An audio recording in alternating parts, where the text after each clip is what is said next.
about divorce and whether it's kind of oppression or not, and also the relationship between somebody who divorced his wife and not being able to find a job and so on. Divorce is like marriage. It could be permissible, it could be haram, it could be wajib, depending on the condition of the couple and the situation.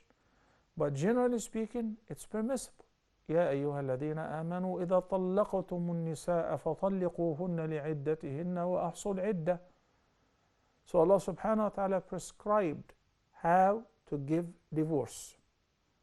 And then another ayah he said الطلاق مرتان فإمساك بمعروف أو تسريح بإحسان. So sometimes التسريح or divorce is doing some kind of kindness, either to yourself or to the other party. It depends. When life between the partners becomes impossible, then divorce is prescribed. But also the person have to understand that to judge whether the particular divorce was fair or not fair, you have to listen to both parties. And every person is fully aware of his or her own doing, whether they were good or bad. So let's assume that the person assumes I was fair and I thought we're not compatible and life was impossible between both of us. Just the other day, a couple days ago, right after Fajr prayer, somebody called me and he said, my wife did this and this and this and this and that. And normally I never listen to one side story, because especially in marriage and divorce issues, you have to be wise. You have to listen to both parties. Also in business deals. So in any case, I just realized afterward that life is literally impossible between these two couples. Even if they were to resume and do the raj'ah and take back his divorce and revoke his divorce, you know, perhaps in a month or two, they're gonna get divorced again and again and again. I mean, if there were many divorces, but there are only two, and the third is irrevocable, as you all know. الطلاق مرتان فإمساك بمعروف وتسريح بإحسان. So if divorce is the right of the husband whenever he realizes that it's not feasible, nor is it possible for him and his spouse to resume their marital relationship as a husband and wife, then divorce is prescribed. Likewise, when the wife finds it impossible to live as a wife with this man, even if he is a very righteous man, let's say that the most righteous person, but she cannot live with him anymore.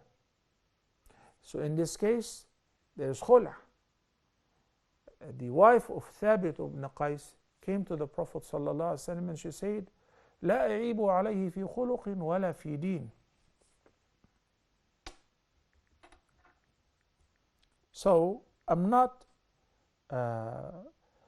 saying that the man is a sinner, or he drinks, or he dances, or he has outside marriage relations. No, he's a righteous man.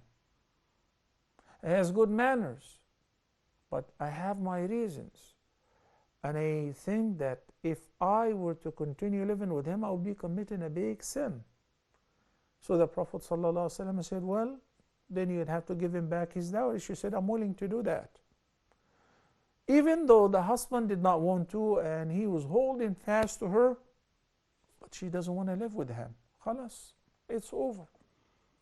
So the person, I cannot, by sitting here, say that was dhulm, or he oppressed his ex-wife. I don't know, I have no clue.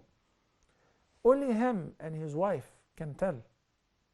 And most specifically, him can tell whether he oppressed his ex-wife or not. And if he did, and she invoked Allah against him, perhaps this is the outcome of that. Then the hukm for asking for forgiveness and pardon from people whom you have oppressed, it's a must. تحلل من المظالم. The Prophet ﷺ said she doesn't have to be your ex-wife if in case that you know that you have oppressed her and you kicked her out of your house and you didn't have to do that. So in this case, pick up the phone or pay them a visit and say, I'm sorry, I beg your pardon, beg your forgiveness. It doesn't mean that you have to remarry her. No.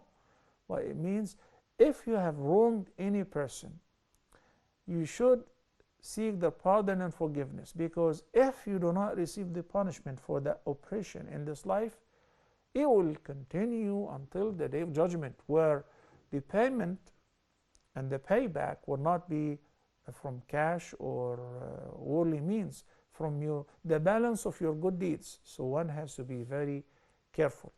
That is my advice. But no one can judge without knowing the couple and the circumstances. And in case that that was the condition, so I definitely ask you to seek forgiveness from the person whom you have wronged.